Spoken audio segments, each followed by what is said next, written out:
اگر تم چاہتے ہو کہ 4 دن اپنے اقتدار میں گزار لو تو عاشقان رسول صلی اللہ علیہ وسلم کو چھیڑنے کی کوشش مت کرو۔ اگر ان پرامن مظاہرین پر تم نے لاٹھی چارج کیا، بلکہ میں کہتا ہوں اگر سینوں پہ تم نے ہمیں گولیاں بھی ماری، پھر بھی ہم تمہارا تعاقب کریں گے۔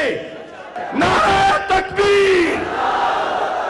اللہ اکبر،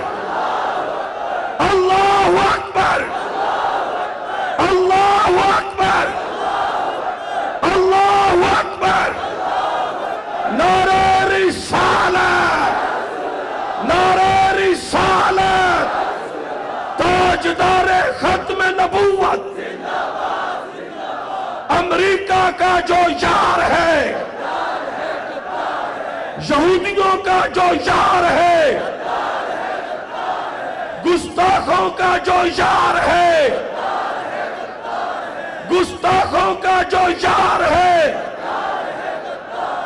لبیک لبیک لبیک یا رسول اللہ،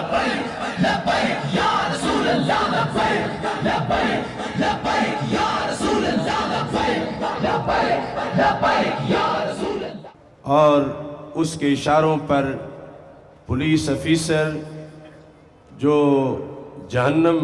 کا ایندھن اپنے لیے حاصل کرنا چاہتے ہیں، مختلف جگہوں پر عاشقان رسول صلی اللہ علیہ وسلم نے انہیں تشدد، انہوں نے عاشقان رسول علیہ السلام پر تشدد کیا۔ یہ سارے حضرات اصل کل کا جو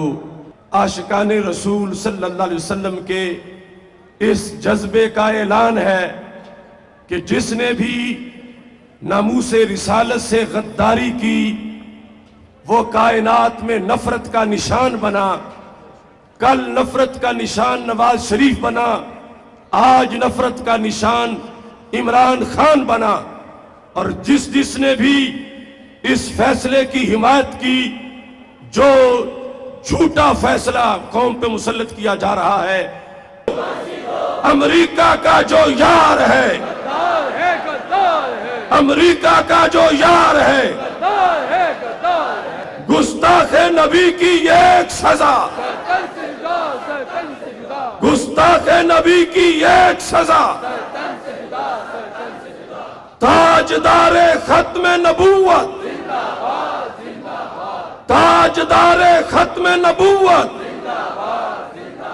لبیک لبیک لبیک یا رسول اللہ، لبیک لبیک لبیک یا رسول اللہ، لبیک لبیک لبیک یا رسول اللہ۔